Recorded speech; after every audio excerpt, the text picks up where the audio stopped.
Long AG0, there lived in Venice, a town in Italy, a man called Antonio. He was a merchant, owning many ships which traded with distant countries. And he was a good man as well as a grave rich one. Antonio's greatest friend was a young soldier, Bassanio, who loved a beautiful lady called Portia. But Bassanio was not a wealthy man, and he did not like to ask Portia to marry him, because she was as rich as she was beautiful. At last, however, he asked Antonio to lend him some money, so that he could visit Portia at Belmont, WH. She lived, and at least find out if she loved him. Where? It happened that at this time all Antonio's ships were at sea, and until they returned he had no money to lend Bassanio. But go to a money lender, he said to his friend. Borrow the money you need from him, and tell him that when my ships come in, I will pay him back all that he has lent you. Now, there lived in Venice an old Jew named Shylock. The Jews in those days were the money lenders of Venice. They lent money, but they forced people to pay so heavily for the loan that they became very rich. Shylock was one of the greediest Jews in Venice. Antonio hated him for his wicked ways, and he had often insulted him and spoken rudely to him. For this reason, Shylock hated Antonio, too, and was anxious to revenge the insults. Bassanio, knowing that Shylock was very rich, went to him to borrow the money he needed. Shylock was delighted when he heard that Antonio had promised to pay back the loan. He thought that his enemy had been given into his hands and he made a wicked plan. He pretended to be generous and said he would lend Bassanio the money and would not charge him anything for the loan. But Antonio must pay me back in 3 months, Shylock said. And, just for a joke, he must sign a bond promising that I may cut off a pound of flesh from each body if the money is not paid. A bond. Bassanio had no faith in Shylock, and did not like Antonio to make such a terrible promise. But Antonio thought the Shylock was really joking, and he said, I am indeed content to sign such a bond. Do not be afraid, Bassanio. My ships will return a month before the money is due, and then I shall have 3 times as much as Shylock has lent to you. And Antonio signed the bond. I do not like this promise, said Bassanio uneasily, but Antonio said again, you need have no fear. My ships will come home a month before the day. So Bassanio unwillingly took the money, said goodbye to Antonio, and sailed away to Belmont. He took one of his friends with him, a young man called Gratiano. The beautiful Portia lived in a big house in Belmont with her servant companion, Nerissa. Her father had died recently and had left her a great deal of money. He had been a wise old man, and, to protect his daughter from greedy men who might try to marry her because she was so rich, he left Portia 3 boxes. One of the boxes contained her picture, and whoever chose this box was to be Portia's husband. Just before Bassanio arrived from Venice, a king's son came from Africa to visit Portia. This prince of Morocco was powerful and wealthy, and he wished to marry her. But Portia did not love him and she hoped that he would choose the wrong box. Is it not hard, Nerissa? She confided to her servant. He cannot choose the man I wish to marry, or refuse those I dislike. You have plenty of admirers to choose from, Nerissa said. But do you remember a young man from Venice who once visited your father? Yes, yes, Portia answered. It was Bassanio, I think that was his name? True, madam, said Nerissa. And I think he deserved your love more than any of the others. I remember him well, and I remember he was worthy of your praise, said Portia sadly. But I cannot marry him unless he comes and chooses the right box. Perhaps he will, Nerissa comforted her. Your father was a wise and virtuous man. I am sure he will have arranged the boxes so that the right man will choose the right box. Nerissa's sensible remark made Portia feel more cheerful as she showed the 3 boxes to the dark-skinned African from Morocco. He examined them carefully, and read the words written on the outside of each one. On the gold box was written, "Whoever chooses me shall gain what many men desire." On the silver box was written, "Whoever chooses me shall get as much as he deserves."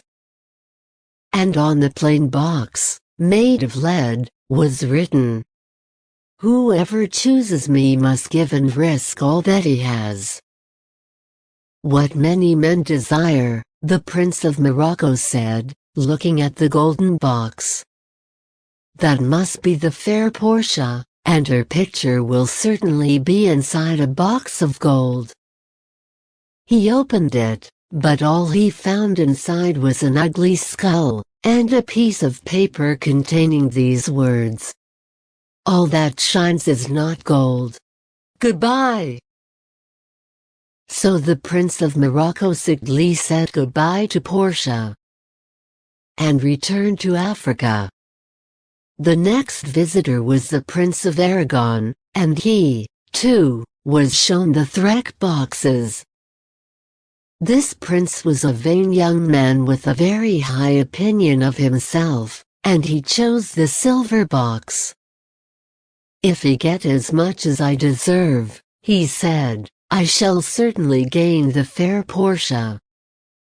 But the box contained nothing but a fool's head and these words, "Many fools are hidden behind a silver covering.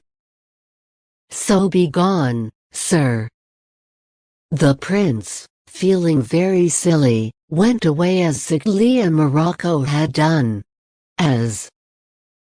Then Bassanio and Great Giano arrived, and Bassanio begged Portia to permit him to try his luck with the 3 boxes. She was very much afraid that he might choose the wrong box, but she dared not tell him which was the right one. He looked at the box of gold and the box of silver, and shook his head. The things which are most beautiful outside are often the ugliest within, he said. I choose the plain lead box.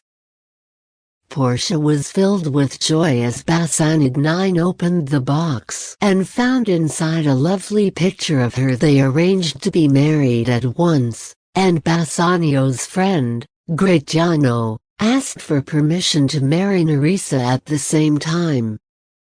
But their happiness was soon disturbed by bad news. A ship arrived from Venice, bringing a friend of Bassanio's called Lorenzo. With Lorenzo was his wife, Jessica, the beautiful daughter of Shylock the Jew. Shylock had always been harsh and cruel to Jessica, and she knew he would never consent to her marrying Lorenzo.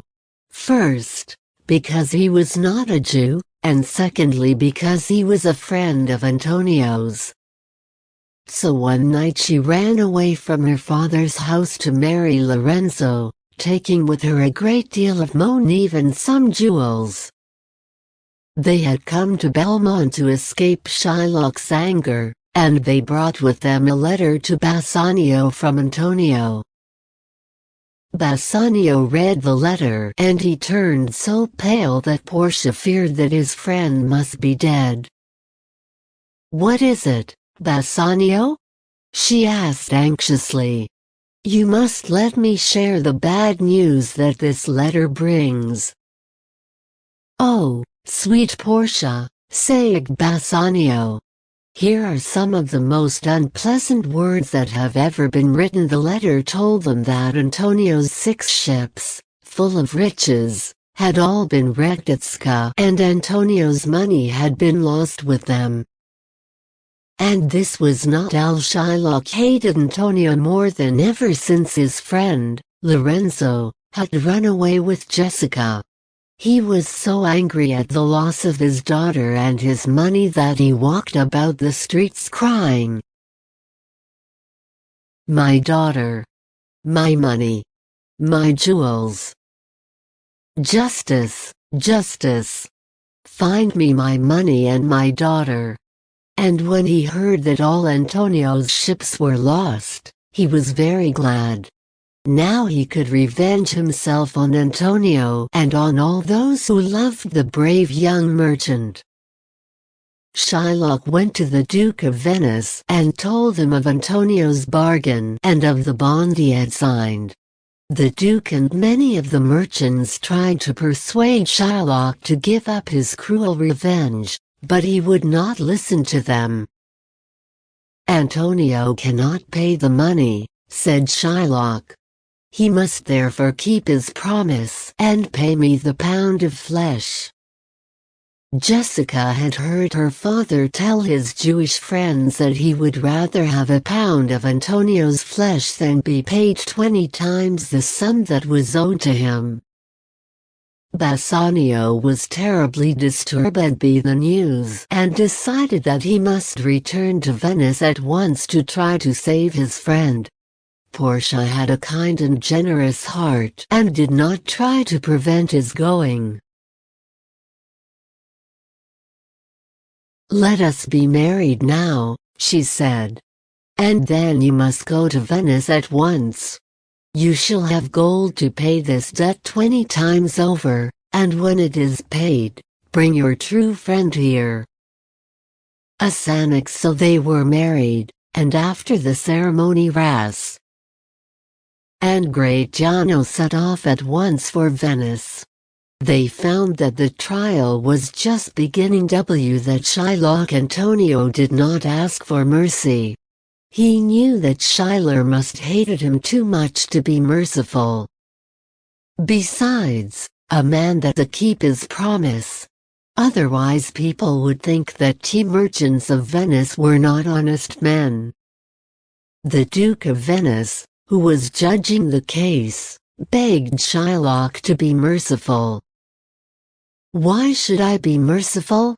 said the Jew. "I do not love Antonio." "Do all men kill the things they do not love?" asked Bassanio angrily. "Don't all men want to kill the thing they hate?" answered Shylock bitterly. "I will give you twice as much as Antonio owes you. You will let him go free," Bassanio said.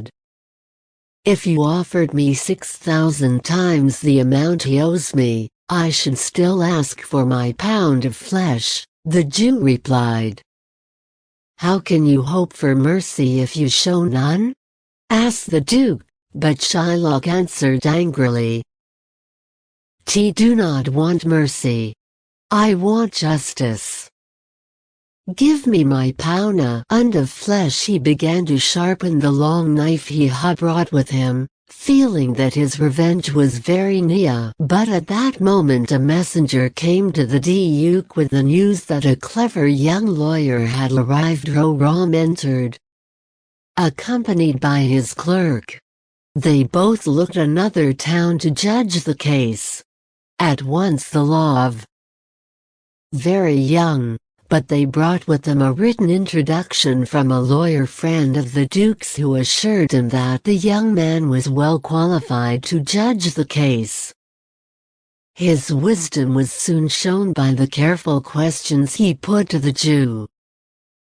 When he had heard all that Shylock and Antonio had to say, he begged the Jew to be merciful. "Why should I be merciful? Tell me that," shouted Shylock angrily. And the young lawyer made a fine speech, telling Shylock of the value of mercy. "Mercy is twice blessed," he said. "It blesses him who gives and him who receives. Great kings are always merciful. And God himself is known to be full of gentleness and mercy. Therefore, Jew, although you ask for justice, I ask you to be merciful." Shylock would not listen. He could think of nothing but revenge, and he refused to take the money Bassanio offered, although Bassanio said he would give him 10 times the sum he owed. "Come, Shylock," said the lawyer patiently, "be merciful. Take 3 times the sum and let me tear up the promise." Shylock still refused, and the lawyer had to admit that his claim was right according to the law of Venice. And, if the Jew would not be merciful, Antonio must give him his pound of flesh. A wismakemeto judgment. "Oh, wise young judge, how I admire you!" cried Shylock, bringing out his knife again. "You must prepare yourself for the knife," the lawyer said to Antonio. 9. "Oh, noble judge! Oh, wonderful young man!" cried Shylock. "Come, open up your coat," said the lawyer. "Yes, yes, his coat, nearest the heart, noble judge," said Shylock, feeling the sharp edge of his knife. "Are there balances here to weigh the flesh?" asked the young man. "Have them ready," answered Shylock. "Have you called a doctor to stop his wounds in case he bleeds to death?" "No," said Shylock. "That is not written in the bond." And the young judge asked Antonio if he had anything to say. Antonio told Bassanio that he loved him greatly and was glad to die for his sake, and then he said goodbye. "A pound of this merchant's flesh is yours," said the lawyer to Shylock. "The court agrees, and the law admits it." "Most rightful judge," said the delighted Jew. "And you must cut this flesh from near his heart. The law admits it, and the court agrees." "Most learned judge," said Shylock. "Come, Antonio, prepare yourself." "Wait a little," said the judge. "There is something else. This letter does not promise you 1 drop of blood. Take your pound of flesh. But if you spill 1 drop of blood, you must give all your money and possessions to the state." Now it was Gratiano's turn to praise the lawyer. "Oh, learned judge," he cried. "Listen, Shylock, to the learned judge. Single quote. You asked for justice, and you shall have it," said the lawyer. "Then," cried Shylock hastily, "give me the money, Bassanio. Give me 3 times what Antonio owes me, as you said you would." "Not so fast," said the judge. "You have already refused the money. You shall have justice but nothing else." Finally, shaking with anger, the old Jew asked for the money he had lent Bassanio, and no more. But the judge refused him. "And we have not finished yet," he continued. "You, Shylock, are a Jew, according to the laws of Venice. If anyone who is not himself a citizen of Venice tries to take the life of a citizen, he must be put to death. And his money and property must be shared equally between the state and the man he has tried to kill. You are not a citizen of Venice, and you have tried to kill Antonio. The Duke must decide on your punishment. I shall show you more mercy than you showed Antonio, said the Duke to the frightened Jew. I give you your life, but your money must be given to Antonio and the state. Shylock was a defeated man. What could he, a money lender, do if all his money was taken from him? Take my life as well, he cried bitterly. You'd take my life, anyway, if you take the means by which I live. The judge turned to Antonio and said, What mercy can you offer him, Antonio? And kind-hearted Antonio, pitying the broken old man, said gently, Let him keep my share of the property, but on one condition. When he dies, he must leave all his possessions to his daughter Jessica and her husband. Are you contented, Shylock? What do you say? Asked the lawyer.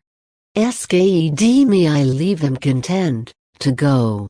I said am not Shylock. And well.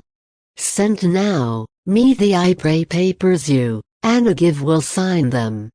And the old Jew left the court. Papers and Antonio and Bassanio were full of gratitude to the clever young lawyer, and asked him to accept the money Shylock had lent Bassanio. But the lawyer would not that tie it, saying he was well paid by their content.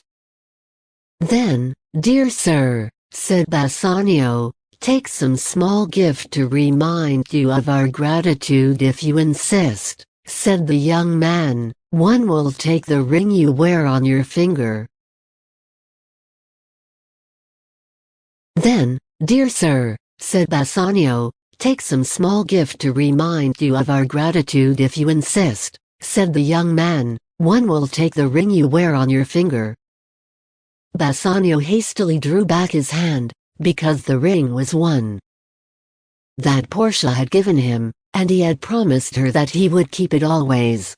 He told the lawyer the ring was of small value, and promised he would buy him a more expensive one instead. But the young man seemed annoyed. You taught me how to beg, he said. And now, I think you teach me how a beggar should be answered.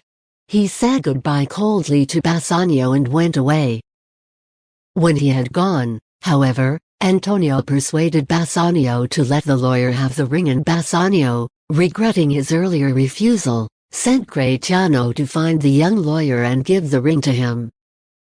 Poor Gratiano found himself in trouble, too, because, after giving Bassanio's ring to the lawyer, he was persuaded by the lawyer's clerk to give him his own ring, a gift to him from Nerissa at their marriage. Bassanio and Gratiano returned to Belmont, taking Antonio with them. They were full of happiness at the thought of seeing Portia and Nerissa again, but they were a little worried. What would their wives say to them when they noticed that the rings had gone? When Portia looked at Bassanio's hand, she asked him at once what had happened to his ring. He explained, but she seemed very annoyed. He begged her to forgive him, and Antonio told her that Bassanio was not to blame. He had given the ring to the clever lawyer who half his life. I dare swear he will never again break a prose you, Antonio said. Then give him this ring, said Portia, and tell him to keep it better than the other. Single quote. To Bassanio's astonishment, she gave him the very same ring that he had given to the judge. And Nerissa returned to Gratiano the ring which he had given to the lawyer's clerk. You are all amazed, said Portia, laughing at their puzzled faces. But here is a letter. Read it, all of you. There you will find that Portia was the lawyer, and Nerissa was her clerk. Were you the lawyer, and I did not know you? Bassanio asked in amazement. "Yes," Portia said. "Lorenzo will tell you that I have only just returned from Venice." She turned to Antonio. "Antonio, you are welcome," she said. "And I have better news for you than you expect. 3 of your ships have arrived safely back in harbor, and your money is sail." And so there were great rejoicings at the house of Belmont, and all was well for Antonio, the brave young merchant of Venice.